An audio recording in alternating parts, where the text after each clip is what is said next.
Woman suddenly passed out at an altitude of 10,000 meters. Her body slowly began to slide downward, picking up speed, jolting Ellie awake. She tried to grab the rope on the hot air balloon, but it was already too late. Ellie completely lost her balance and plunged into the 10,000-meter abyss. But something unexpected happened when Ellie opened her eyes again. She realized the safety rope had saved her. Still, the situation was dire. She was dangling in midair, her hands frozen stiff, and she couldn't hold on much longer. She shouted to her companion in the basket for help, but he was already unconscious, his condition unknown. Now Ellie had very little energy left, and she had to get back to the basket as soon as possible, or else she would surely die. She wrapped her legs around the rope to keep from falling. Then, using all her strength, she began to swing her body, trying to use momentum to reach the basket. After relentless effort, Ellie finally grabbed the rope of the basket. She clung to it tightly, swung herself over the edge, and made it back into the basket. But the danger wasn't over. Her companion was still unconscious and needed urgent help. They were now at an altitude of 15,000 meters, and the vent valve was frozen shut. As the balloon kept rising, her companion passed out from lack of oxygen. The only way to survive was to open the vent valve above them. Ellie quickly climbed onto the basket, preparing to scale the balloon by hand, but it was nearly impossible. One misstep and she'd fall to her death. With no other option, Ellie pressed on and eventually reached the balloon's edge. Looking up, she saw the top was still far away, and her hands were already frostbitten. She tried to grab a nearby rope but couldn't reach it. She slipped and almost fell.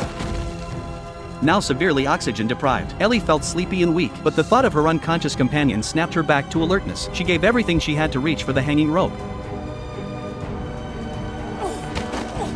At last, she managed to grab it and pulled herself up again using the rope. The balloon was still climbing. She had to act fast. She tied the rope around her waist to prevent a fall. After she had done all this, Ellie began to climb up again. She moved cautiously, step by step, through sheer determination. She finally reached the top of the balloon. There was no time to rest. Her companion's life depended on her. Ellie slammed into the vent valve with all her might, but the ice was too thick. It wouldn't budge. Ignoring the danger, she slowly stood up, gripping the rope tightly and refusing to look down. Once she was stable, Ellie stomped down hard, finally breaking through. To prevent the valve from freezing shut again, she cut her shoelace with a knife and jammed her shoe in place. As air vented out, the balloon began to descend slowly. The companion also woke up from unconsciousness. At this point, Ellie could not hold on any longer and collapsed in the hanging basket.